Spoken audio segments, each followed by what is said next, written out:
창세기 1장 1절에서 5절까지 같이 한 목소리로 합독하겠습니다. 시작.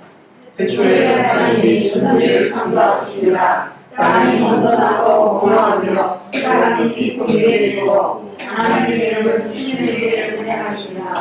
하나님이 이르시되 빛이 있으라 하시니 빛이 있었고 빛이 하나님이 보시기에 좋았더라. 하나님이 빛과 어둠을 나누사 하나님이 빛을 낮이라 부르시고 어둠을 밤이라 부르시니라. 저녁이 되고 아침이 되니 이는 첫째가 되니라. 아멘. 우리 두 번째 시간에는 이 하나님의 창조 사역에 대해서 좀 살펴보도록 하겠습니다. 너무 잘 아는 이런 본문이고 많이 읽어오셨죠. 하지만 여러분들에게 이게 진짜 무슨 말인지 아냐, 여기서 말하고 있는 내용을 그런 그림으로 나타낼 수 있냐, 아니면 상상해 볼 수 있냐라고 생각을 한다면 여러분 중에 대부분은 이게 무슨 그림이지 혼란스러울 겁니다. 하나님이 태초에 천지를 창조하셨는데 원어에 보면 천지 이렇게 묶여있는 게 아니고요, 하늘과 땅을 창조하셨다. 분명하게 나눠놨고, 분명하게 나누기 위해서 전치사를 써가지고 목적어를 클리어하게 이야기해요. 하늘과 땅을 만드셨는데 그 땅은 최초에 하나님 만드셨을 때의 모습이 1장 2절의 부연 설명으로 나와 있는 거예요. 처음에 완전한 땅이 아니었고 땅의 모습이 아니었고, 이 땅은 창세기 1장 2절에 나와 있는 불완전한 모습을 보여주고 있는데, 그 모습이 뭐냐? 땅이 혼돈하고 공허하며 흑암이 깊음 위에 있고 하나님의 영은 수면 위에 운행하십니다. 여러분, 땅이 혼돈하다라는 게 무슨 소리예요? 땅이 공허하다. 땅이 공허해요. 그게 무슨 소리예요? 여러분, 이거 많이 읽었지만 한 번도 깊이 있게 생각해 본 적이 없어요. 땅이 공허하다고 막 진흙처럼 말도 엉켜 있나? 뭐 이 정도 생각을 하는 거죠. 땅이 공허하고 땅이 혼돈스럽다. 이건 무슨 사람이 이거 혼란스럽다 이것도 아니고 땅이 혼돈하다. 표현이 안 되는 거예요. 성경 해석을 잘못하는 거예요. 원래 원어에는 토후 그리고 보후라고 해요. 혼돈하다 토후, 그리고 공허하다를 보후, 토후, 보후. 그럼 토후랑 보후는 뭐냐? 혼돈하다는 소리가 아니에요. 토후라고 하는 소리는 광야같이 황무지다라는 소리예요. 황무지. 황무지기 때문에 풀도 없고 나무도 없고 아무것도 없는 그런 황량한 상태의 땅을 보고 토후라고 하는 겁니다. 하나님이 처음에 하늘과 땅을 창조하셨는데 그 땅의 첫 번째 모습이 토후예요. 황량해서 그 아무것도 살 수 없는. 그리고 보후라고 하는 것은 여기 보면 공허하다라고 해요. 공허하다는 건 좀 추상적인 개념이죠. 공허하다는 게 아니고 보후라고 하는 것은 아무도 살고 있지 않는 이런 uninhabited. 그래서 그 토후, 보후 이걸 합치면 어떻게 되냐면 황량하고 풀이나 나무나 열매 있는 나무나 이런 것들이 전혀 살 수 없는 이런 황량한 땅이라서 아무도 살고 있지 않는, 동물도 없고 그리고 사람도 살고 있지 않는, 아무도 거주하고 있지 않는 텅텅 비어있는, 그게 공허해요. 마음속이 공허하다 이건 다르고, 사람들이 안 살고 있어서 아무도 없어서 공허한 상태, 그 상태를 토후 보후라고 합니다. 이거는 선지서에 보면은 토후 보후가 많이 나오는데요. 토후 보후를 언제 쓰냐면 예루살렘이 막 하나님 앞에 죄를 짓고 이렇게 하면 하나님이 너에게 심판을 줘서 이 땅을 토후 보후로 바꾸겠다. 그건 무슨 소리예요? 이 땅을 하나님이 싹 이 황폐한 땅으로 짓밟아버리고, 그래서 아무도 살고 거주민이 살고 있지 않는 땅으로 만들겠다. 그게 이제 바벨론을 통해서 예루살렘이 함락되는 거예요. 바벨론이 쳐들어와가지고 싹 다 쓸어버리고 아무도 살지 못하도록 전부 포로로 끌고 가죠. 그게 이제 토후 보후 똑같은 거예요. 그래서 창세기 1장 2절에서 말한 것은 이 하나님이 만드신 땅의 첫 번째 모습이 토후 보후의 상태라는 거예요. 그 어떤 것도 살지 않아요. 사람도 없고 동물도 없고 생물 살 수 없는 그런 땅입니다. 그러고 나서 하나 가지 더 봐야 될 거는 여기 보면 흑암이 깊은 위에 있고 라고 하는 표현입니다. 그리고 또 엉뚱하게 3절 제일 마지막에 보니까 하나님의 영은 수면 위에 운행하시니라 라고 하는 표현입니다. 흑암이 깊은 위에 있고 하나님의 영은 수면 위에 운행하시니라. 그리고 흑암이 깊은 위에 있다고 어떻게 여러분이 생각하세요? 그것도 상당한 거죠. 흑암이 깊은 위에 어떻게 있어요? 깊음이 뭔데요? 깊음이 뭡니까 여러분? 모르시죠? 그 여러분 다 아는 척하면서 창세기 1장 다 아는 척하는데 아무것도 모르고 계시더라고요. 깊음이라고 하는 것은 한자로 말하면 진해, 깊은 바다를 깊은 바다. 흑암이 깊은 바다, 아무것도 안 보이는 너무 깊은 진해 바다 위에 빛이 없으니까 흑암이 쫙 깔려 있는 거예요. 그리고 그 깊음은 그럼 어디에 있습니까? 땅 위에 깊음이 있는 거예요. 그러면 왜 토후 보후의 상태가 됐는지 알 수 있겠죠? 왜 사람이 살 수 없고 동물이 살 수 없고 왜 이런 아무런 생물이 살 수 없는 땅이 되거든요. 그 땅 전체를 깊은 바다가 싹 덮고 있어서. 그래서 창세기 1장 2절을 여러분들이 그림으로 그리라고 한다면 여기 땅이 있는데 이 땅을 모든 대면 그 바다가 덮고 있는 거예요. 바다가 덮고 있기 때문에 그 땅에는 아무도 살지 않고 텅텅 비어있고 바다가 다 덮고 있기 때문에 그 어떤 것도 어떤 생물도 살 수 없는 혼량한 상태라고 하는 거죠. 그리고 그 수면 위에 깊음의 수면 위에는 흑암, 캄캄함이 있고 여기에 이제 하나님의 역사가 시작되는 거죠. 하나님의 영은 수면에 운행하시니라. 그 깊음 위에 이제 드디어 하나님의 영이 운행을 하신다. 여기서 운행한다라고 하는 표현은 무라헤펫이라고 해서 무라헤펫은 무슨 소리냐면 독수리가 자기 새끼의 알을 갖다가 부화하기 위해서 탁 품고 있는 암탉이 계란을 부화하기 위해서 탁 품고 있는 가만히 있지 않죠? 오르락내리락 하면서 계속 갈기를 돌리죠. 그 상태를 말합니다. 그러니까 하나님이 정말로 중요한 창조 사역을 하시기 위해서 이 새가 알을 딱 품고 계속 있듯이 운행하는 거예요. 그래서 창조 사역이 하나님의 영을 통해 지금 시작되려고 하는 장면이 창세기 1장 2절입니다. 자, 여기에서 나오는 토후, 보후, 그리고 흑암이라고 하는 세 가지. 혼돈과 공허와 흑암이라고 표현돼 한국 성경에 그 세 가지 문제를 해결하는 게 바로 창조 사역이에요. 그래서 그 세 가지 문제를 해결하기 위해 가장 첫 번째 건드린 게 뭐냐면 흑암입니다. 그래서 하나님이 빛이 있으라라고 하니까 빛이 있었죠. 이 빛은 태양빛이 아닙니다. 그렇죠? 태양빛이 아니에요. 태양은 4일째 만드시죠. 빛이 있으라라고 하는 것은 태양 같은 빛을 말하는 게 아닙니다. 이 빛은 하나님이 그 흑암의 문제를 해결하는 빛을 말하고 있는 거예요. 하나님으로부터 나오는 빛을 말하고 있는 거예요.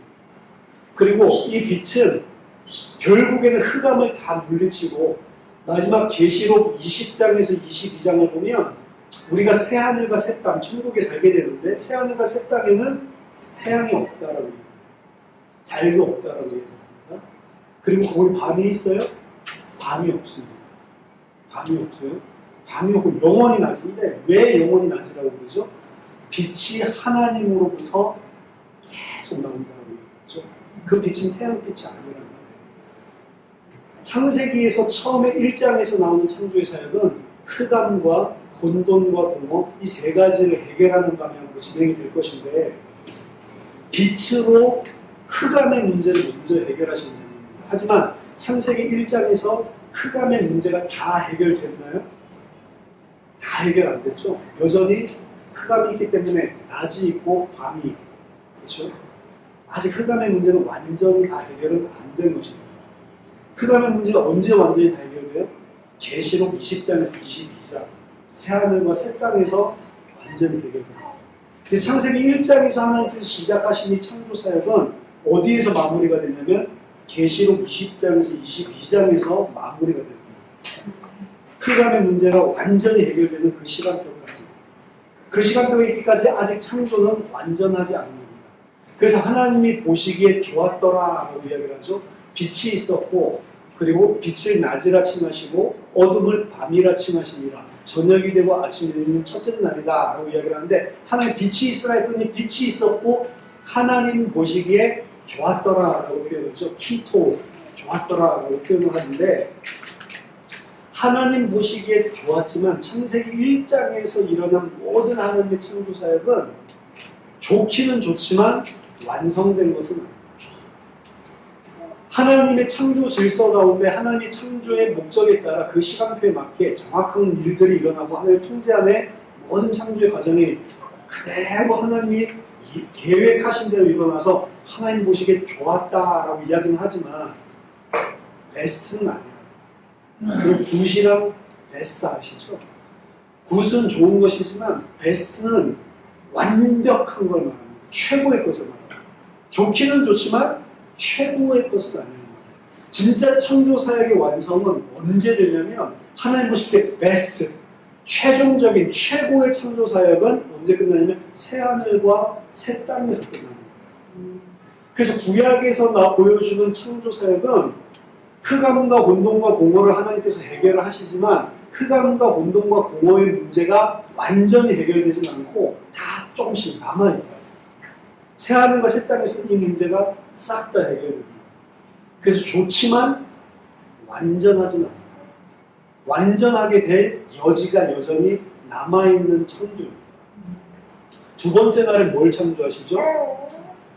궁창을 창조하시죠. 궁창. 그리고 궁창이 뭡니까?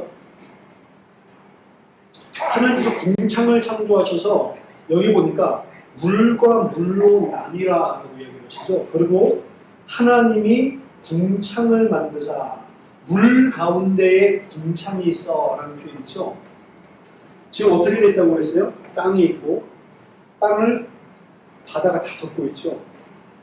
바다가 다 덮고 있는데 하나님이 궁창을 만들어서 궁창 위의 물과 궁창 아래 물로 나누는 칸막이 표현. 그 궁창이라고 하는 것은 우리가 쉽게 생각하면 돔 모양의 판이라고 생각하시면 돼요. 딱딱한 거, 딱딱한 거. 궁창이라고 하는 거는 이렇게 하늘 이렇게 비어있는 빈 공간이 아니고 딱딱한 판이에요. 라키아라고 이야기하거든요. 라키아. 라카라는 게 뭐냐면 철을 갖다가 두들겨가지고 평평하게 피는 걸 보고 라카라고 이야기합니다.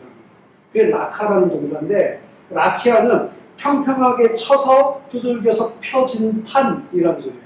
또 라키아는 그냥 우리가 생각할 때 보는 지금 이 하늘이 아니고 딱딱한 판이라는 겁니다. 성경을 아람어로 번역해 놓은 성경을 탈굼이라고 그러거든요. 탈굼 수도 조나단에 보면 창세기 이야기가 나오는데 하나님 말씀이 라키아를 뭐라고 표현했냐면 성인 어른의 세 손가락 두께의 칸이라고 이야기했고 그 재질은 얼음과 같이 투명한 것이었다. 그럼 하나님께서 만드신 궁창이라고 하는 것은 딱딱한 판이고 돔 모양의 형태로 물과 물 사이에 끼워 넣은 거예요. 그럼 물과 물 사이에 끼워 넣으니까 이 궁창이 여기 있으면 궁창 위에 있는 물이 있겠죠. 그 궁창 아래에 있는 물이 있겠죠. 그렇게 물과 물로 나뉘라라고 하죠. 이 궁창을 만들고 난 다음에 한 가지 표현이 없어요. 무슨 표현이 없냐면 하나님이 보시기에 좋았더라라는 표현이 없습니다. 아셨습니까, 여러분? 둘째 날에는 하나님이 보시기에 좋았다라는 표현이 없어요. 매번 이야기를 하는데 둘째 날은 왜 안 좋을까요? 왜 이 궁창이 안 좋을까요? 이 궁창은 하나님이 계시는 곳과 그리고 나중에 사람들이 살게 될 땅을 딱딱한 판으로 분리를 시켜요. 하나님과 사람이 딱 통해야 되는데 딱딱한 판으로 사람과 하나님을 단절시켜요. 그게 좋지 않다라고 이야기를 하는 거예요. 결국에는 우리는 어떻게 해야 되냐면 이 딱딱한 판, 궁창을 깨뜨리고 하나님이 계신 곳에 올라가야 돼요. 나중에 다 설명을 해드릴게요. 이 딱딱한 판, 궁창이 하나님과 이 땅의 사람, 인간계를 나눠놓고 있기 때문에 일단은 좋았다라는 표현이 없는 것입니다. 하지만 이 궁창도 누가 만드셨어요? 하나님이 만드셨죠. 하나님 만드셨기 때문에 다 의미가 있고 계획이 있는 겁니다. 그런 부분들은 계속해서 제가 설명을 해드릴게요. 궁창 위의 물과 궁창 아래 물로 나뉘라고 했지만 여전히 뭔가가 살 수 있는 공간이 없습니다. 여전히 그 판 하나가 생겼을 뿐이지 물로 꽉 차 있는 거예요. 여전히. 그러고 난 다음에 3일째에 하나님께서 뭐라고 하시죠? 하나님이 천하의 물이 한 곳으로 모이고 묻이 드러나라 하시니 그대로 됩니다. 하나님이 묻을 땅이라 부르시고 모인 물을 바다라 부르시니 하나님이 보시기에 좋았더라. 자, 이제 궁창 아래, 천하에 있는 궁창 아래에 있는 모든 물이 한 곳으로 모여라 라고 얘기하죠. 물을 갖다가 한 곳으로 모여라 라고 했을 때 이제 땅이 보이기 시작하는 겁니다. 그 말은 물을 하나님이 한 곳으로 모아서 집어넣어요. 바다, 아까 전에 땅이 있고 궁창이 있으면 그 사이에 물이 가득 차 있어. 하나님의 물을 한 곳으로 모여라 꾹 눌러 넣으셔요. 그러니까 그 물 아래 있던 땅이 드러나기 시작합니다. 땅이 드러나고 그 땅을 묻이라고 표현했죠. 묻이라고 표현한 것은 그냥 땅이 아니고 야바샤. 야바샤라고 하는 것은 그냥 땅이 아니고 마른 땅이라고 표현되는데 이 마른 땅이라고 표현되는 것은 어디에 등장하냐면 출애굽 사건에서 등장합니다. 홍해를 가르시고 마른 땅이 드러나는 그 야바샤라고 하는 것은 구원과 관계 있는 단어입니다. 그냥 아무 데서나 쓰는 단어가 아니에요. 그래서 하나님께서 야바샤, 묻을 드러내시면 어떻게 해요? 물을 꼭 집어넣어요. 그래서 궁창 아래에 있는 물을 한 곳으로 하나님께서 모으시고 집어넣으시면서 드디어 묻이 드러나기 시작합니다. 그리고 그 묻이 드러났을 때 3일째에는 한 가지를 더 하시죠. 각종 채소와 열매 맺는 나무들이 번성하게 하나님께서 만드십니다. 자, 1일차, 2일차, 3일차 사역을 하시면서 하나님께서 뭘 하시냐면 토후의 문제를 해결하십니다. 토후는 뭐죠? 나무와 생물과 동물과 그 어떤 것도 살 수 없는 척박한 황폐한 땅이라고 그랬죠.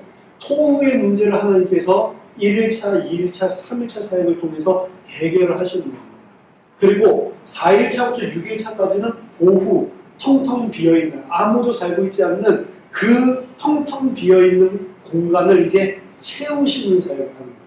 그래서 1일차에 만드셨던 빛에 해당하는 것을 해, 달, 별들을 4일차에 만드시면서 하나님이 채우시는 거예요.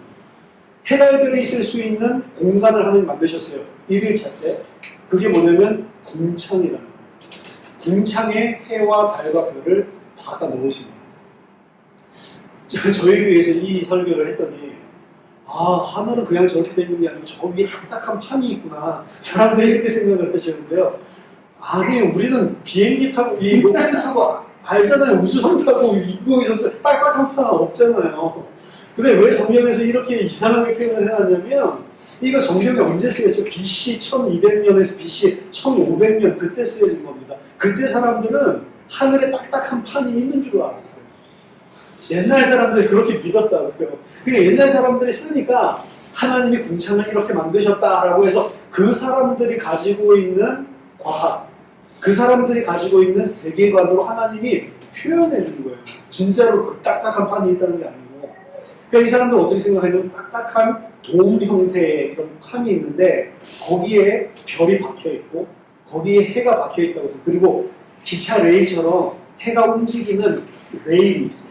딱 박혀 있어가지고 그 레일을 따라서 해가 움직인다라고 해서 성경에서는 지동설이 아니에요. 성경에서는 천동설입니다. 하늘이 움직이는 거예요. 지구가 센터라고. 그렇기 때문에 천장, 우리로 치면 돔 천장에 박혀 있는 게 해달 별이라고 한 거예요. 그러면 첫째 날에 하나님 첫째 날, 둘째 날, 셋째 날에 만들어 놓으신 채워야 할 공간을 만들어 놓고 넷째 날, 다섯째 날, 여섯째 날 그 공간을 채우는 거예요. 그래서 빛에 해당하는 해, 달, 별들을 넷째 날에 만들어셔서 궁창에 채우는 것입니다. 그리고 그 다음 날에는 어떻게 돼요? 궁창 만든 날이죠. 우리 새를 만드십니다. 그리고 새를 만드셨을 때 이 표현을 보면 새가 궁창에는 새가 날아라, 땅 위에 하늘 위에 궁창에는 새가 날아라 라고 이렇게 표현되어 있는데요. 더 정확하게는 새는 궁창을 대하여 날아라 라고 되어 있어요. 궁창 속을 나르는 게 아니에요. 궁창은 딱딱한 판이기 때문에 땅 위에서부터 궁창까지 날려라. 궁창은 딱딱한 판이 못 넘어갑니다. 새가. 이게 옛날 새가. 그럼 왜 하늘이 파랗죠? 아까 전 말했죠. 재질이 얼음같이 수정 같은 거랬죠. 위에 뭐가 있어요? 물이죠. 물.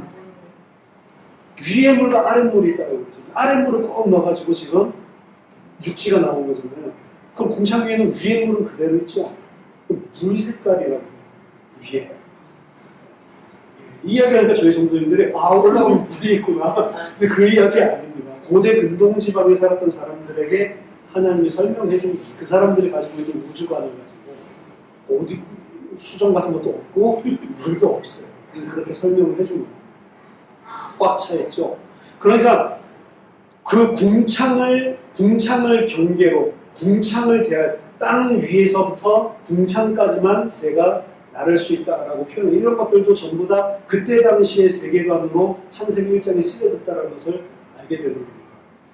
그러니까 이 궁창이라고 하는 것을 오늘날의 세계관으로 NIV나 이런 영어 성경의 해석을 잘못합니다.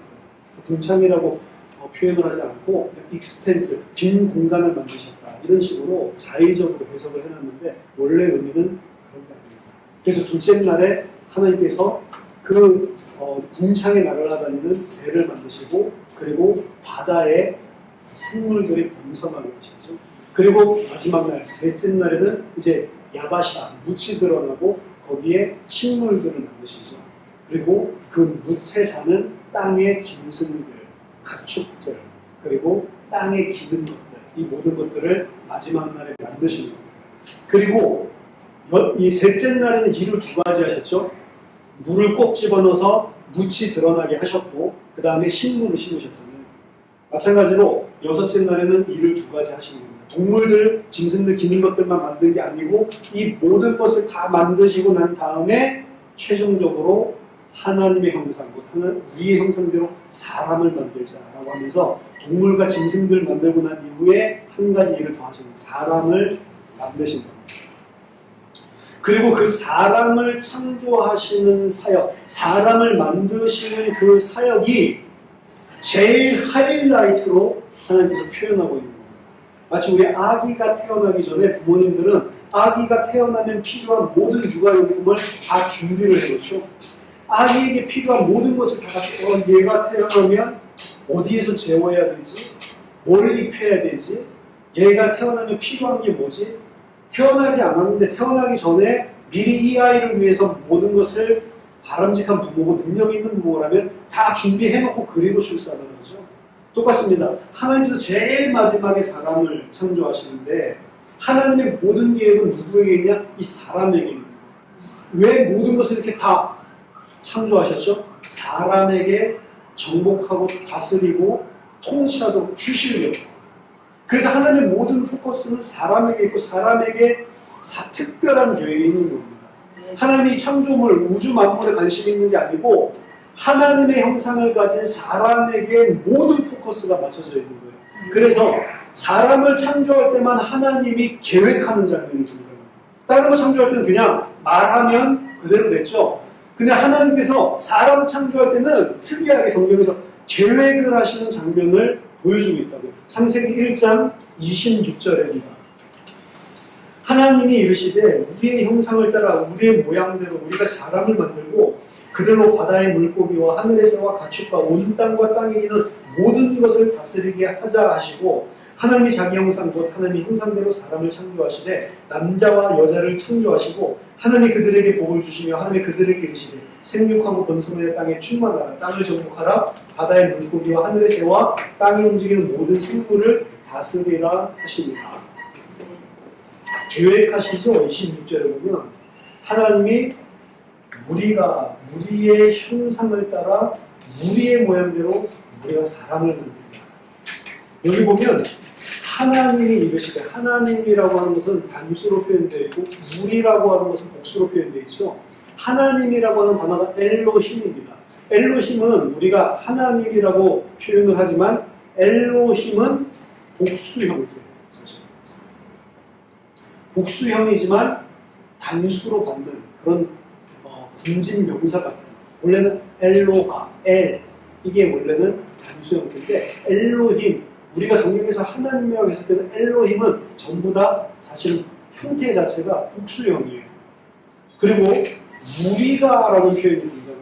이미 창세기 1장 26절에서부터 삼위일체의 하나님이 사람을 창조하실 때 작정하고 계획하셨음을 보여주고 있다고 해서 세 명인지 뭔지는 모르겠지만 삼위의 하나님인지는 모르겠지만 우리가 복수의 Godhead 하나님 안에 하나님의 본질 본성 안에 뭔가 복수의 분이 계시는구나 라고 하는 것을 보여주는 게 어렴풋이 보여주고 있는 게 창세기 1장 26절 이야기입니다. 우리가 우리의 형상대로 사람을 만들자라고 이야기를 합니다. 하나님의 형상대로 사람을 만든다라고 하는 의미는 뭐냐? 그 아래 나와 있는 대로 왕적인 존재로 만든다. 내가 지금 6일 동안 지닌 모든 것을 다 통치하고 다스리는 왕이 되게 하자. 그에게 생육하고 번성하고 충만할 수 있는 복을 주고 그가 모든 것을 우리를 대신해서 통치하고 다스리게 하자라고 하는 게 하나님의 계획인 것입니다. 그래서 인간은 하나님의 계획인데 하나님이 인간까지 창조를 하고 남자와 여자를 창조하시고 그들에게 복을 주셔서 하나님이 마련하고 준비해 놓으신 모든 것을 통치하고 다스리게 해놓고는 하나님 보시기에 심히 좋았더라. 너무 기뻐하셨더라고요. 왜 너무 기뻐하냐면 창세기 1장에 나와 있는 첫째 날부터 여섯째 날까지의 사역을 통해서 모든 천하가 다 하나님이 원래 계획하셨던 하나님의 질서와 하나님의 계획대로 전부 다 운행되고 있는 걸 보시면서 좋았더라 라고 하면서 안식에 들어가시는 거거든요. 자, 창세기를 보고 지금 많은 자유주의 신학자들이 이거는 신화다 이제 이런 식으로 이야기를 합니다. 특히 창조 신화 1800년대 말에 바벨론 수많은 바벨론 텍스트들이 발견됐어요. 그 아수르라고 하는 곳에 아슈르 바니팔이라고 하는 도서관이 발견되면서 그동안 묻혀왔었던 고대 문서들이 발견된 겁니다. 고대 바벨론에서 그리고 아수르에서 그리고 아카디아에서 있었던 수많은 텍스트들이 그 안에서 그 도서관이니까요.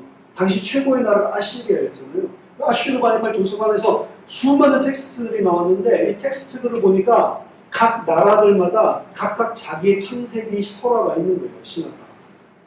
읽어보니까 이게 비슷한 부분들이 많다라고 느껴지는 거예요.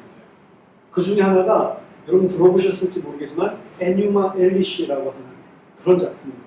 그래서 이걸 보고 애뉴마 엘리시가 등장한 걸 보고 이 애뉴마 엘리시를 보니까 성경 자체가 바벨론에서 따왔네. 창조 이야기고 그냥 한 게 아니고 애뉴마 엘리시 베꼈네 라고 생각을 그게 바벨 앤 바이블 논쟁이에요. 바벨론의 영향을 받아가지고 바이블, 성경이 만들어졌면서 바벨 앤 바이블 그 논쟁이 벌어지기 시작을 하는데 많은 사람들이 성경은 바벨론 거 뺏겼어. 언제 뺏겼어요? 전부 포로로 끌려갔어요. 무슨 모세가 써? 바벨론 신화 다 뺏겨놓고 이거보다 더 오래됐는데 그리고 홍수 심판 같은 거 있어. 길가메시 서사시라는 들어보셨어요? 길가메시?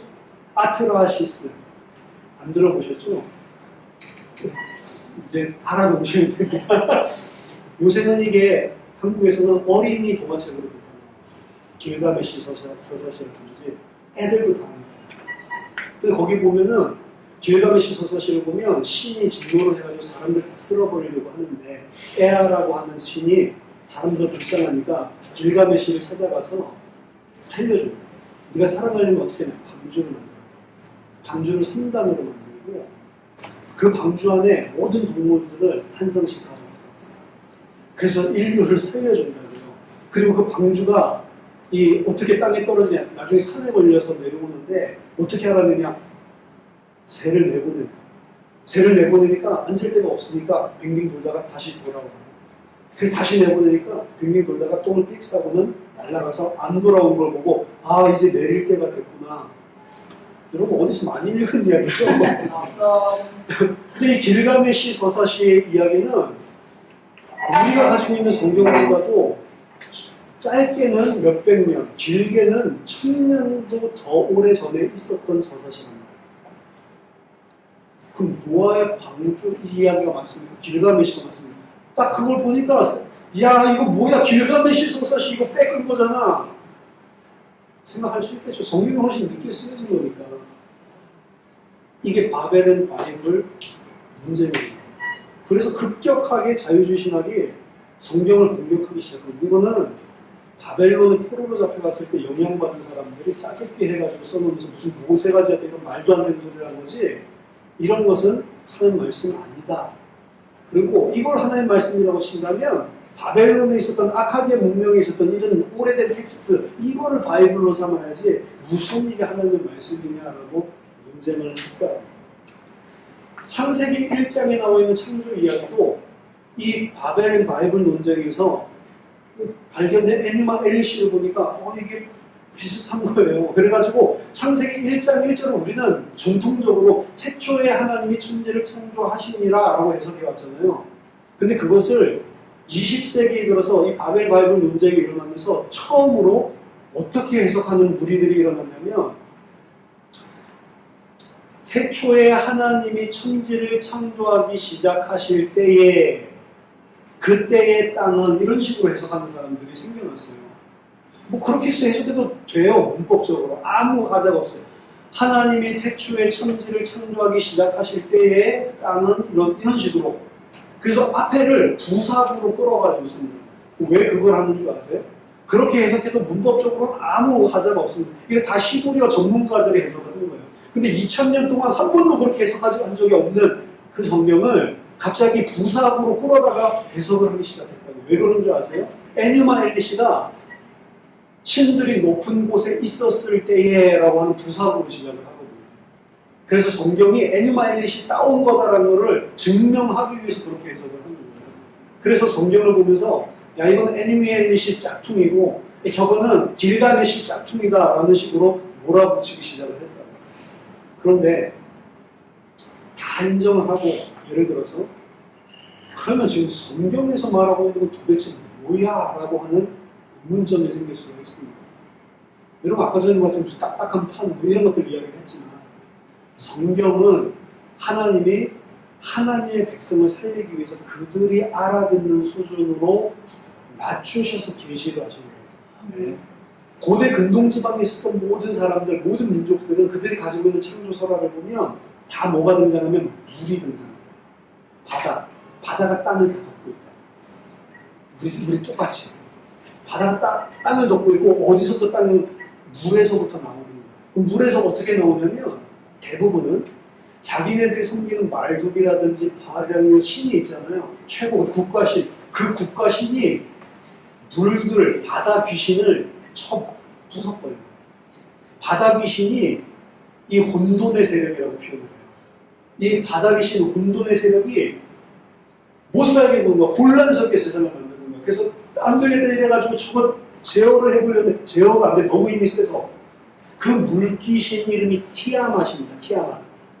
우리가 가지고 있는 성경의 기품, 아까 전에 트홈이에요. 트홈. 트홈은 어디서 나오냐? 티아맛에서 나옵니다. 그 티아맛을 갖다가 해결하기 위해서 신들이 노력하는데 해결이 안 되니까 회의를 합니다. 우리 중에 누구든지 저 티아맛 해결하는 바다 물귀신 해결하는 인간 나타나면 인간이 아니지 신이 나타나면 그를 우리의 국가신으로 삼자라고 그리고 그에게 모든 찬송을 돌리자라고 얘기를 합니다.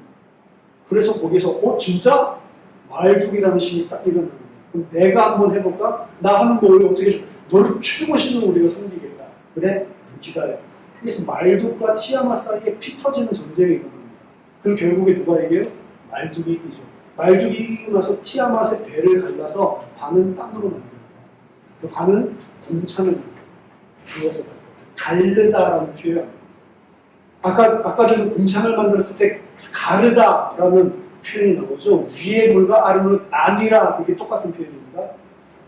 그런 표현들이 전부 다 1만 1시에서 등장하는 거예요. 그러니까 그러고 난 다음에 자기가 원하는 대로 이제 티아맛을 물의 세력, 물귀신을 제어를 하고 땅을 갖다가 만들고 이 땅을 평화롭게 딱 만들고 난 다음에 이제 아까 약속했던 신들이 전부 다 모여있습니다. 이제 당신 뜻대로 되었기 때문에 당신은 뭐 존귀한 분이요, 영화로운 분이요, 막 이 사람의 이름을 갖다가 50개를 갖다 부르면서 각종 미사역으로 그러면서 나라의 국가신으로 추대하고 예배하는 장면으로 끝나는 게 엘리만 엘리시예요. 모든 창조설화는 다 똑같은 맥락으로 물귀신, 그리고 거기서 땅이 나오고 그 문제를 힘겹지만 겨우겨우 해결한 그 왕, 그 신이 최고의 왕이 돼서 그 신을 모두 다 경배하고 예배하는 걸로 끝이 납니다. 이 고대에 있었던 모든 창조 신화는 어떻게 세상을 만들었는지 포커스가 없어요. 어디에 포커스가 있냐면 왜 아시리아 사람들은 말죽을 섬겨야 되는지를 설명해 주는 거예요. 왜요? 그분이 모든 세력을 제압한 신 중에 신이기 때문에 그분을 우리는 섬겨야 된다는 것을 정당화시켜주고 그 신이 어떤 분인지 어떤 위대한 분인지를 보여주는 게 창조설화라고요. 오늘날처럼 지구는 어떻게 인류가 어떻게 기원이 됐지?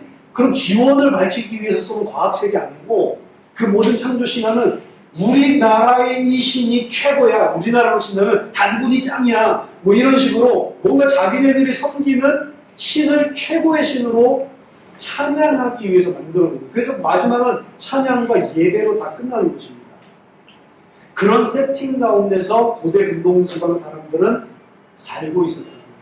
우리들은 오늘날 관심이 뭐죠? 어떻게 세상을 하나님이 창조했을까? 거기에 관심 많으시죠? 근데 하나님의 관심은 그때 당시 사람은 그 관심이 없어요. 우리가 섬기는 하나님은 어떤 분이고 왜 그분만을 예배해야 되는가가 관심이에요. 그리고 그런 관심을 가지고 있는 자들에게, 그리고 그런 창조, 물에서부터 땅이 나왔구나 이런 걸 알고 있는 사람들에게 하나님이 그래? 그런 식으로 창조했대? 그 정도가 하나님이라고 하는 거야? 나 하나님은 그런 하나님 아니야. 나는 어떤 창조주인 줄 알아? 라고 그 사람들의 프레임 안에서, 그 사람들이 가지고 있는 지식 안에서 하나님을 계시해 준 게 성경이라고. 그래서 고대 근동시방 사람들이 그때 있었던 아수르나 바벨론이나 애국 이런 사람들이 만약에 창세기 1장을 읽잖아요. 이 눈이 뒤집혀지는 거예요. 왜 눈이 뒤집혀지냐면 이건 무슨 말 한마디 했는데 물이 그대로 순종해가지고 들어가 버려요. 한 군데 모여 말하면 쫙 물이 모여들고, 궁창이 있어 궁창이 쫙 있고, 말만 하면은 그냥 100% 복종이, 혼돈의 세력, 티아맛이 막 너무 힘들고 이런 게 없어요. 하나님이 다 한다고. 심지어 그 티아맛이라는 존재를 트홈에서도 아까 전에 말했지만 깊은 바다 심해에서도 말씀드렸지만 또 한 가지 더 보여주고 있는 부분이 등장을 합니다. 그게 바다의 생물들을 보는데 창세기 1장 21절 보세요. 하나님이 큰 바다 짐승들과 물에서 번성하여 움직이는 모든 생물을 그 종류대로, 날개 있는 모든 새를 그 종류대로 창조하시니 하나님 보시기에 좋았더라. 여기서 큰 바다 짐승들과 라고 표현되어 있죠. 잘못된 해석입니다. 큰 바다 괴물이에요. 큰 바다 괴물. 그게 바로 티아맛이에요. 티아맛 누가 만들었어요? 그 사람이 막 티아맛을 두려움에 대해서 하나님이 티아맛도 만든 거야. 어떻게 해요? 바다에 끼워들죠.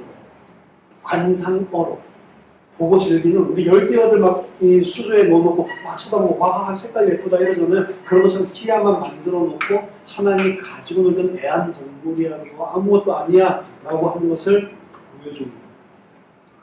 하나님은 물을 제압하고 하나님은 물을 통치하시는데 어떻게 해요? 말씀 한마디로 물을 제압을 해요. 이런 신이 과연 어디 있냐고. 이런 식으로 창조한 신은 고대 신화, 고대 근동지방의 창조신 중에 아무도 없다고요. 여호와 하나님이 얼마나 위대하고 너희들이 생각하는 그런 수준의 인간스러운 그런 부족한 그런 거 신이 아니다. 그건 인간이 만들어낸 이야기지. 진짜 참신은 절대적인 주권과 능력을 가지고 말 한마디면 모든 물들이 통제당하고 모든 물들이 그 말씀과 그 뜻대로 제압당하는 그런 분이 하나님이시다라는 걸 설명해 놓는 겁니다. 그래서 하나님은 궁창 위에서도 탈검 수도조나단 같은 데 보면 하나님의 발자국이 두벅두벅 시편에도 나오죠. 하나님이 물리를 거니시는 장면이. 그 장면이 신약 성경에서 누구에게 그대로 재현되죠? 예수님인 거예요. 예수님 물리를 걸으시죠. 요새 영국의 마술사가 이 매지시안이 이 사람들 앞에 스트릿 매직을 하는데 길거리에서 그 영국 템즈강 앞에서 이렇게 물 쳐다보다가 막 걸어가는 그런 동영상이 있어요. 템즈강을 이렇게 쳐다보다가 툭툭툭 걸어가가지고 거기 있는 배 사람들 막 박수도 하고 인사도 하고. 그러니까 온 데 사람 야물 걸어간다고 완전히 무슨 예수님도 아니고 그리고 막 그 사람이 막 통해서 물고기 2마리 있는 데서 툭툭툭 쏘니까 물고기가 수백 마리가 막 나오고 와 이거 마술이죠 마술 트릭 사기라고요. 어떻게 사기쳤는지 우리가 모르지만 사기라고. 이 사람이 이런 걸 하면서 막 돌아다니는데 예수님이 물리를 걸으신 거는 이 사람처럼 잘 봐, 나 대단하지? 나 물리 걸을 수 있어. 그거 보여주려고 한 게 아니에요. 예수님 물리를 걸으시는 것과 그리고 배를 타고 가서 주무시는데 제자들이 우리가 죽게 됐습니다 라고 했더니 딱 귀찮은 듯이 일어나가지고 풍랑을 꾸짖으니까 잠잠해지죠. 그럼 뭘 말하는 겁니까? 내가 누군 줄 알아?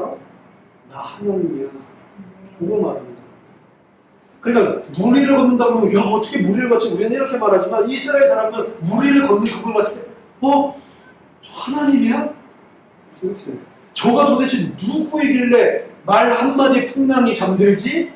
라고 하는 이야기를 하는 거예요. 그거를 어디서부터 보여주는 거예요? 창세기 1장부터 이스라엘 사람들은 원래부터 알고 있는 이야기라고요. 우리 하나님 어떤 분이에요? 무리를 걸을 수도 있고 우리 하나님은 그 티아마시라고 하는 물을 말 한마디면 통제를 해버리는 그 창조주 하나님이다. 그래서 창세기 어디서 끝나요? 안식일에서 끝납니다. 안식일. 예배. 아까 전에 말했죠? 이거는 우리 하나님이 이런 영화로우신 하나님이니 우리는 다 찬양하고 예배해야 된다. 그게 창조 신화의 모든 그때 당시 나라의 목적이었다. 마찬가지예요. 창조를 이야기하면서 어떻게 하나님이 창조했다, 창조론이냐 진화론이냐 뭐 이거 논박하고 이걸 가지고 지금 진화론으로 이 창조론으로 진화론을 반박하는 과학적인 문서를 가지고 막 푸는 그런 사람들이 있는데 그 과학적인 문서가 아니에요. 그걸 말하는 게 아니고 하나님이 누구신지를 보여주는 거예요. 창조주 하나님이시고 그분은 무리를 걸으시고 그분은 물을 통제하시고 그 말씀 한마디면 무엇이든지 다 복종한다라고 하는 걸 보여주는 거예요. 그래서 우리는 어떻게 해야 돼요? 우리는 예배 드려야 된다는 안식일로 끝나는 겁니다. 그 예배 드리는 안식일은 누구만 할 수 있냐면 평정 한 자만 받을 수 있는 복이었어요. 그래서 말뚝이 언제 찬양과 영광을 받죠? 모든 것을 다 자기 뜻대로 평정하고 난 다음에 자기의 성소에 딱 앉아있고 신들이 쫙 나와가지고 찬양을 합니다. 똑같습니다. 이 똑같은 프레임을 가지고 다윗이 정복전쟁을 펼치잖아요. 근데 하나님이 다윗이 번금까지 싹 다 해가지고 성전 지을 것들을 준비를 다 했어. 근데 하나님이 뭐라고 해요? 너 성전 짓지 못한다라고 해요. 왜 그러면 너는 손에 피를 묻힌 자야. 넌 전쟁하는 자야. 그렇기 때문에 너는 절대로 성전 못 짓고 우리 아들이 짓게 될 거다. 솔로몬은 샬롬, 평화라는 뜻이거든요. 평화의 시대, 전쟁 시대가 아니에요. 정복 시대는 다윗까지 끝난 거고 솔로몬 때 평화 시대가 들어요. 솔로몬 때 평정된 거예요. 그래서 다윗은 계속 그 평정을 하기 위해서 전쟁을 벌이는 거고 그 사람은 절대로 성전을 지을 수가 없는 거예요. 평정 시대에 딱 들어서 모든 게 다 평화롭게 내 컨트롤하에 통치하에 딱 들어오게 됐을 때 성전을 짓는 겁니다. 그래서 솔로몬이 다윗을 대신해서 성전을 짓는 거예요. 그러면 창세기 1장의 마지막 안식일은 뭘 표현하냐면 하나님이 성소에 앉으시고 그 하나님이 찬양을 받으시는 예배를 받으시는 그런 장면인데 그 말은 뭐냐면 하나님이 원하시는 창조 질서 안에 모든 것이 다 하나님의 뜻대로 통치대로 질서대로 돌아가고 있는 상태. 하나님이 다스리시고 하나님이 통치하시는데 그 하나님은 가만히 안식한다고 하니까 6일 동안 일하니까 힘들어가지고 좀 쉬자. 그게 안식이 아니고 하나님이 모든 것을 지금도 통치하고 다스리고 계십니다. 한 번도 쉰 적이 없어요. 하나님은 다다이즘에서 이야기하는 이신론에서 이야기하는 그런 하나님이 아니라는 거예요. 하나님은 창조 모든 것을 해놓고 저기 멀리 가 계신데 그게 이신론이거든요. 다다이즘 이단입니다. 하나님 모든 거 다 창조했는데 자율적으로 돌아가도 팽 돌려놓고 하나님은 저기 멀리 가 계십니다. 이제는 인간 일이나 이 세상의 자연의 일에 하나님은 개입을 안 하신대요. 그게 이신론입니다. 근데 그 이신론적인 하나님이 아니에요. 성경에 보니까 하나님이 지금도 만물을 붙들고 계시고 하나님이 인간의 생사화복을 주관하고 계시고 참새 한 마리도 하나님의 허락이 없으면 안 떨어지고 다 관여를 하고 있잖아요. 그럼 하나님 쉬고 있는 게 아니잖아요.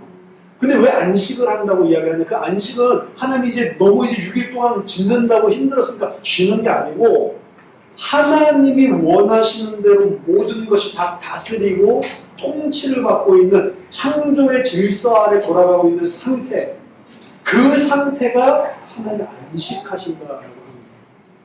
그리고 모든 피조물들은 그 하나님이 하나님을 알고 그 하나님이 창조주임을 알고 그분의 창조 질서와 그분의 뜻 안에 그대로 움직이고 순종하고 복종하고 있는 상태를 보고 예배라고 하는 겁니다. 생각해 보세요. 우리가 주일날 예배를 드리죠. 그게 예배가 아니라고. 진짜 예배는 주일날 예배 드리는 그 예배 맞아요. 그 예배 맞는데 그 시간뿐만이 아니고 내 모든 삶에 하나님이 하나님의 뜻과 계획, 하나님의 질서대로 통치하고 다스리고 계시고 나는 거기에 100% 순종하고 복종하고 살고 있을 때 그게 예배라고 하는 거예요. 아멘. 그 예배가 없다면 주일날 와가지고 한두 시간 동안 여기서 찬양하고 기도하고 그걸 예배라고 생각하고 진정한 예배가 없다면 우리는 외식하는 바리새인 같은 거예요. 그래서 겉으로는 예배 잘 드리는 척하면서 실제로 예배를 하나도 안 드리고 있는 거예요. 아멘. 그 예배라는 것도 어디서 나와요? 창조주와 피조물의 이 분별, 구분에서 나오는 거예요. distinction, creator, creation, distinction. 여기서 나오는 거예요. 창조주 하나님, 피조물. 이 상태로 완전하게 세상이 돌아가야지만 그 안에 안식이, 여러분 우리가 언제 안식이 있는 줄 아세요? 하나님을 알고 그 하나님의 뜻에 순종해서 하나님의 뜻대로 살 때 사람은 안식을 누리게 됩니다. 아멘. 그때만 평안이 있는 겁니다. 여러분 마음대로 하면 행복할 것 같죠? 제가 어렸을 때 마음대로 살면 행복할 줄 알았어요. 그래가지고 일탈을 했다고. 중학교 때부터 담배 피우고 다니고 술 먹고 다니고 그러면서 이제 공부만 해요. 그러면 다 했어요. 뭐, 내가 나쁜 일을 하고 다니는지 몰랐지. 그냥 내가 하고 싶은 거 막 다 하면 행복할 줄 알았어요. 아니라는 거예요. 사람은 묘하게도 어디에서도 또 행복을 얻는 줄 아세요? 내가 부모님 말씀을 잘 듣고 선생님이 하라는 것 잘하고 순종하고 딱 복종할 때 또 행복한 게 있어요. 그럼 생각해 보세요. 내가 사랑하는 남자가 있어요. 여기 다 여자분들이신가?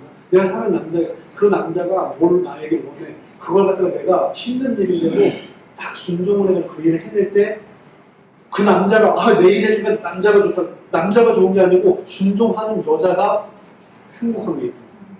그런 거 모르세요?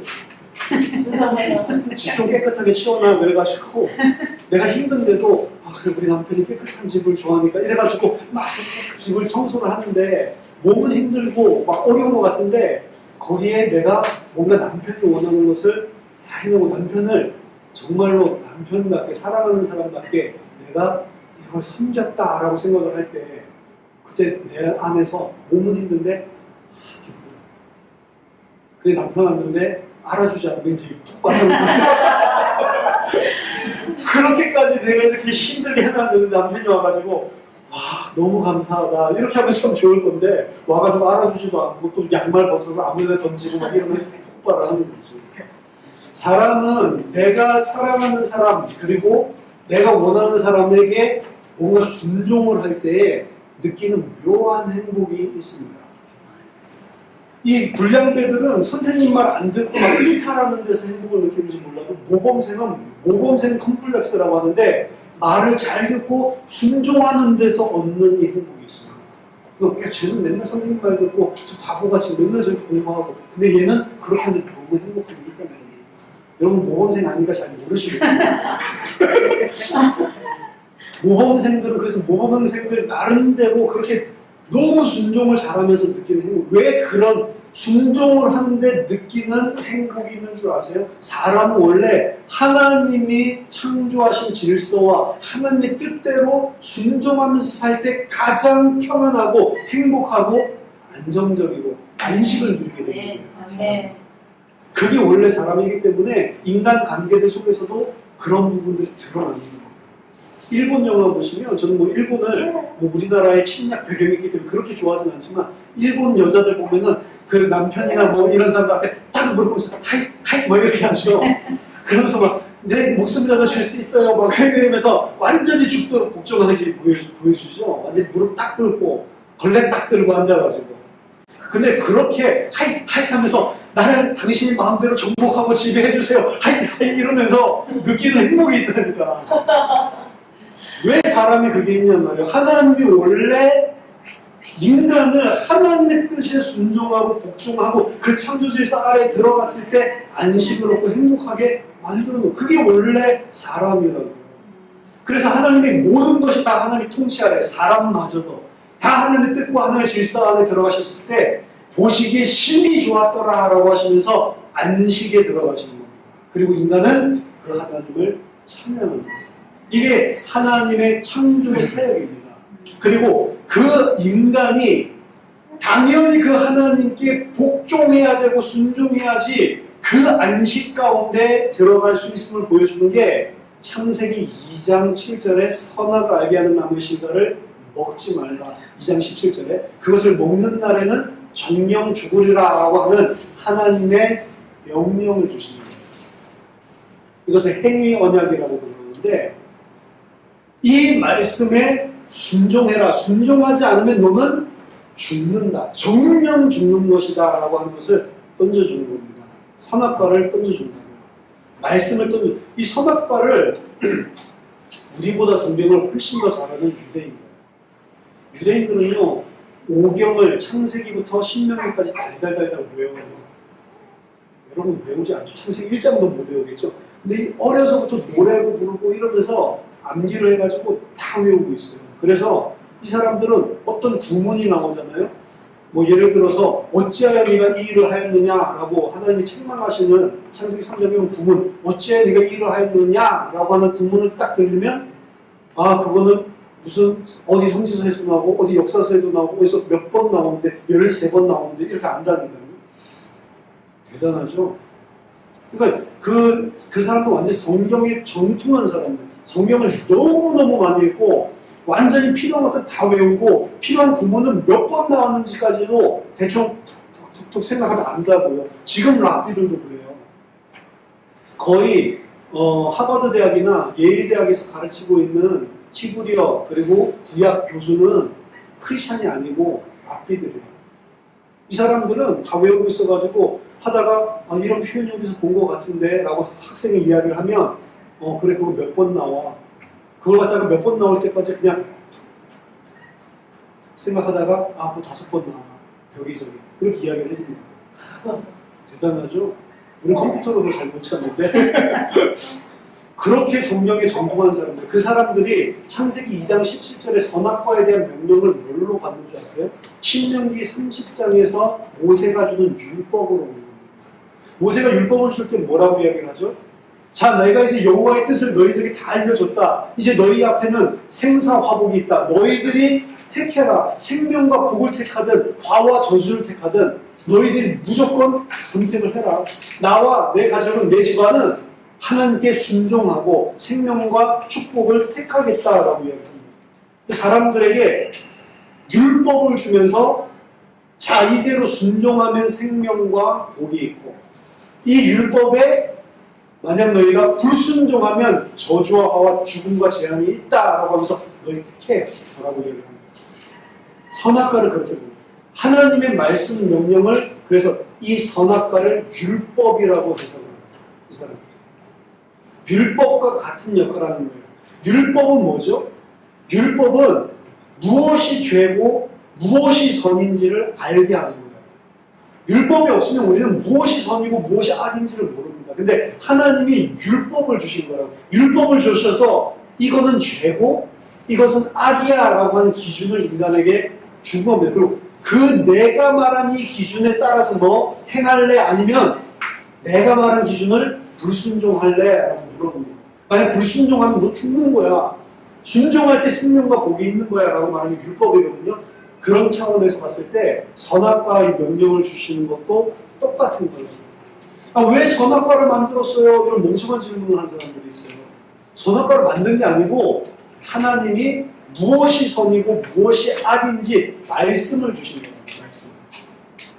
선악과를 안 만든 거예요. 선악과는 특별한 나무가 아니라고 유대인들은 해석을 했습니다. 제가 지난번 여기 왔을 때도 말씀드렸지만 포도나무나 올리브나무라고 보통 이야기를 한다고. 특별한 어떤 나무가 아니고 선악과는 하나님이 이 나무의 실과를 먹지 말라. 올리브나무든 포도나무든 지정을 해서 동산 중앙에 이 나무를 먹지 말라. 그럼 그때부터 그 나무가 무엇이 선이고 무엇이 악인지를 우리에게 알려주는 기준이 되는 거예요. 그래서 아담과 하와는 선악과를 먹기 전에 이미 무엇이 선이고 무엇이 악인지를 알았다. 그렇죠? 뭐가 선이죠? 안 먹는 거. 뭐가 악이죠? 하나님 말씀 불순종하고 먹는 거. 이미 그래서 선악과를 먹기 전에 하나님의 말씀을 통해서 뭐가 죄고 뭐가 축복인지를 알고 있었던 사람입니다. 먹어야지 선악을 알게 되는 게 아니랍니다. 하나님은 그 말씀을 왜 던져놓죠? 사람으로 하여금 창조의 질서, 하나님의 뜻에 순종할 때만 가장 행복한 거라는 것을 알게 해놓는 겁니다. 그리고 사람은 그 하나님께 순종하고 그 하나님께 복종하고 있었을 때 아무런 어려움을 느끼지 않습니다. 모든 것을 다 통치하고 다스리는 왕적인 축복을 얻었을 뿐만 아니라 에덴 동산의 풍요를 누려갑니다. 그렇죠? 그 어떤 문제도 없는 완전한 행복, 완전한 안식을 누리고 있었습니다. 언제요? 하나님의 창조 질서 안에 들어가서 나는 피조물을 인정하고 그분은 창조주임을 인정했을 때 그때에만 내가 세상을 통치할 수가 있는 거예요. 그래서 하나님이 창조하신 창세기 1장에 나오는 그리고 창세기 2장까지서 하나님의 명령에 순종하는 인간 이 상태의 세상은 어떤 질서를 가지고 돌아가냐면 하나님이 창조주로 가장 위에 계시고 그리고 그 하나님을 종으로서 섬기는 나는 피조물입니다. 그 사실을 인정하는 인간이 있고 그리고 그 인간 아래 만물이 통치받고 다스림을 받는 이게 하나님의 창조 질서입니다. 아멘. 이게 언제 무너졌죠? 내가 하나님의 자리로 올라가는 순간 이게 무너지게 됩니다. 내가 하나님이 올라갔다고 생각하는 순간에 하나님을 밟고 올라가는 그 순간에 우리는 어떻게 되냐? 오히려 세상을 통치하고 다스릴 수 있는 모든 통치권을 상실해버려요. 그래서 땅이 더 이상 나를 위해서 먹을 것을 내주지 않고 저주를 받고 나는 땅의 것이 필요하기 때문에 일하지 않으면 안 되는 이 세상을 통치하는 것이 아니고 이제 땅에게 조금 내가 열심히 해서 정성을 들여가지고 조금이라도 내어주는 거 얻어먹는 수준으로 바뀌게 됩니다. 그래서 우리는 이제 하나님이 없는 세상, 하나님을 내가 짓밟고 일어서는 세상 속에는 누가 내 위에 있어요? 세상이 위에 있게 됩니다. 그 세상을 성경에서는 맘모니아라고 표현합니다. 맘모는 뭔 줄 아세요? 재물, 돈. 그래서 사람 위에 누가 있어요 이제? 돈이 있어야 먹고 사는데 사람은 돈을 쫓아가요. 재물을 쫓아가게 되고 하나님을 밟고 일어서는 순간 세상의 통치를 받게 됩니다. 내가 원하는 거 이거라도 돈 벌어야 되면 어쩔 수 없어요. 그렇죠? 안 입고 와도 그냥 꼭 참고 일해야지. 안 그러면 돈 못 버니까. 그렇죠? 이제 내가 세상의 통치를 받게 됩니다. 그래서 하나님, 사람, 세상. 근데 이게 내가 하나님을 밟고 일어서는 순간 어떻게 됐어요? 세상, 나, 하나님. 이렇게 돼요. 거꾸로 됐죠? 질서를 보고 오더라고 그러죠. 오더. 무질서를 디스오더라고 합니다. 창조 질서, 오더 안에 있을 때 가장 행복한데 하나님을 밟고 일어서는 순간 디스오더로 완전히 순서가 정반대로 거꾸로 되어버렸어요. 그게 인간의 문제라고 합니다. 인간은 언제 행복해요? 하나님 안에 있고 하나님을 순종하고 그분을 창조주로 여길 때 그때만 인간은 행복하게 되고 그 관계가 설정이 되면 모든 세상은 내 통치 아래 들어오게 됩니다. 그때부터 이제 돈을 안 줬어요. 돈이 내 아래에 돼요. 요게 회복입니다. 그래서 어떻게 해야 하나님 보시기에 좋았고 어떤 질서 가운데 있어야 인간이 행복할 수 있는지를 처음 창조 때부터 보여주고 있는 거예요. 아멘. 크리에이션, 크리에이터 크리에이션, 창조주 피조물 디스팅션, 구분. 이 구분이 명확하게 될 때 오히려 우리는 참된 안식을 얻게 됩니다. 이번 성경 공부를 통해서 과연 죄가 무엇이고 구원이란 무엇인가, 이 모든 것들이 지금 제가 말씀드린 이 오늘 2시간 말씀드린 이 프레임 속에서 모든 것들이 다 돌아가는 거예요. 여러분들 그 생각으로 바라보면, 그 생각으로 이제 성경과 우리 신앙생활을 하나둘씩 바라보기 시작하면 전부 이게 무너진 상태에서 우리는 종교 생활하고 있었고 다른 우상 숭배를 하고 있었다는 것들을 낱낱이 밝혀지게 된다는 거죠. 아멘. 놀라운 거라고요, 사실. 창조주 하나님과 피조물, 이 관계를 분명하게 설정한 것입니다. 제가 이 자리를 빌어서 말씀드립니다. 제가 이전에 예수는 그리스도 모든 문제 해결자라고 하는 이 프레임을 가지고 말씀을 전했죠. 저 더 이상 그 말씀 안 전해요. 왜냐하면 모든 문제를 해결하셨습니다라고 할 때 사람들은 다 어떻게 되냐면, 사람들은 지금 이 프레임 속에 있거든요. 하나님이 여기 있고 내가 있고 세상이 문제 때문에 막 시달리는 이 프레임 속에 있거든요. 그 모든 문제 해결돼서 이제 하나님, 나 세상 다스리게 되면 이제는 내가 원하는 걸 얻을 수 있겠네.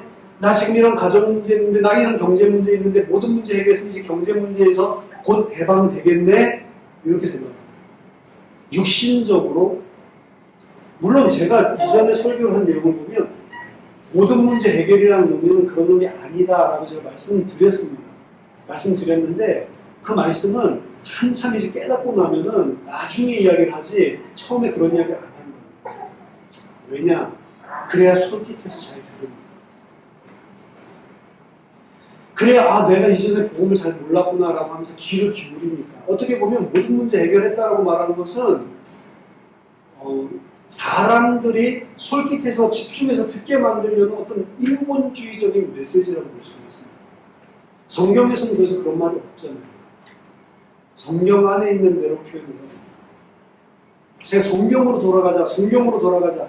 그러면 이 모든 인간적인 귀를 가렵게 해주고 인간적으로 솔깃하게 하는 것 요소도 다 없애야 됩니다. 성경에서 말하는 대로, 성경이 정말로 주장하고 있는 대로 들을 사람은 듣고 그거 듣기 싫으면 다 떠나가더라도 성경에서 말하는 거 전하다가 죽는 것이 맞다.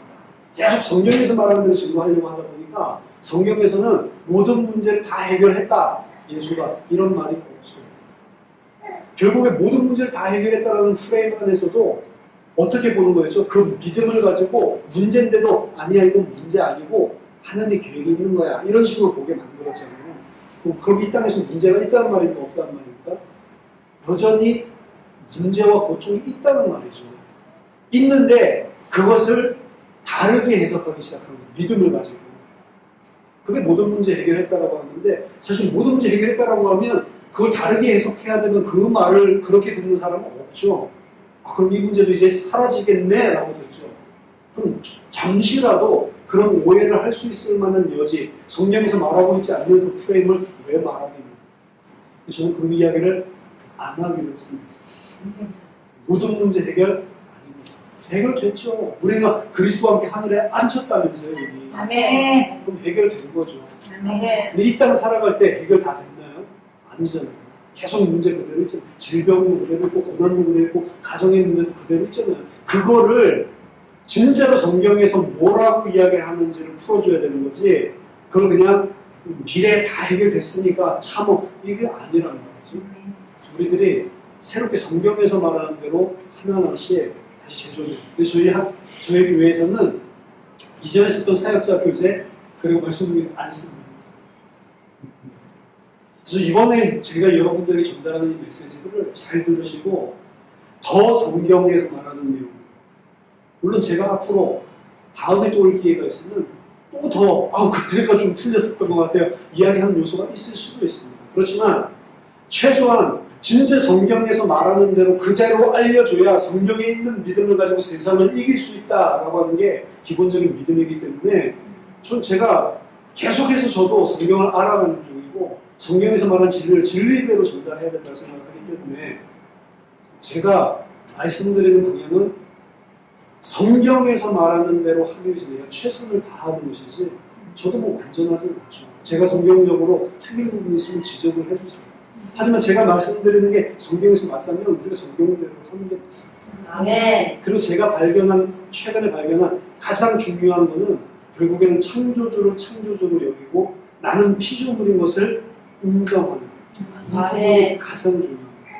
그 부분이 됐을 때 우리는 참된 안식과 평안을 얻게 되어 있습니다. 아멘. 저와 여러분들이 하나님을 하나님으로 믿고 섬기는 그런 인간 되시기를 예수 그리스도 이름으로 축원합니다. 아멘.